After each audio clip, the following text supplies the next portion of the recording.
Kilala natin siya sa screen name na Kim Idol.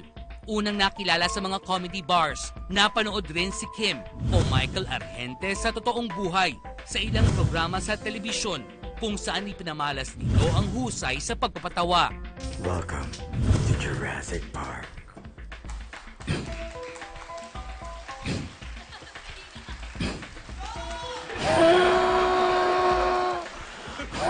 Ngunit sa likod ng mga halakhak, may iniinda na palang sakit ang 36 anyos na komedyante. Nito lamang Enero, natuklasan ni Kim ang pambihira niyang kondisyon sa utak. Masakit na masakit yung ulo ko. Tapos, nabubundol ako sa mga wall. Parang nawala po yung right peripheral ko. Tapos hindi din ako makabasa. So, Friday, nung hindi ko na matiis yung sakit, tinakbo ko ng mga kaibigan ko sa UERN. Tapos doon na nakita sa CT scan na nagdudugo yung utak ko.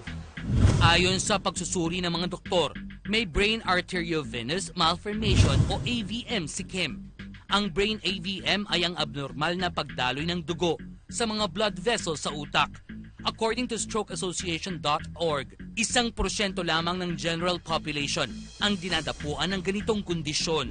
Artery, yun yung pressurized na dinadaanan, na kaya ng artery kasi expandable yung artery. While yung venous, hindi siya ganun. Dahil nga nagtanggal siya, nagbulbuhol, dumaan dun yung hindi dapat dumaan na dugo, causing it to rupture. Na nangyari nga noong January 28. Pumutok siya, nag-hemorrhage ako.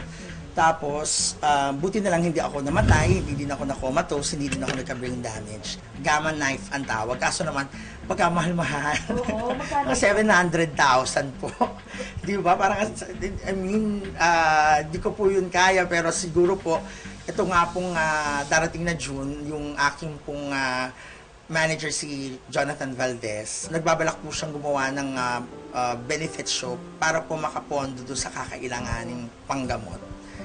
Sa mga kaibigan ko po na nakasama ko sa industriya, na nakasama ko sa trabaho, na kilala po ako. Sa kabila ng pagkakaroon ng sakit, positibo pa rin ang pananaw ng komedyante.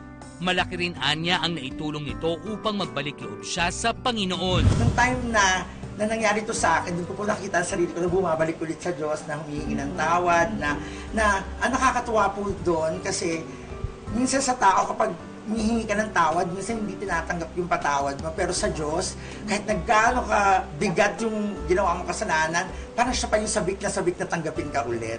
Taking things positively, imbes na mawalan ako ng pag-asa, magmukmok, magreklamo, kasi talagang bilin sa akin ng doktor, huwag ako magtrabaho, magpahinga lang ako. Pero sabi ko nga sa friend ko, I'd rather die on stage than die in bed. Kaya, yun, mas gugustuhin ko nagpe-perform. At least nakakalimutan ko yung sakit ko.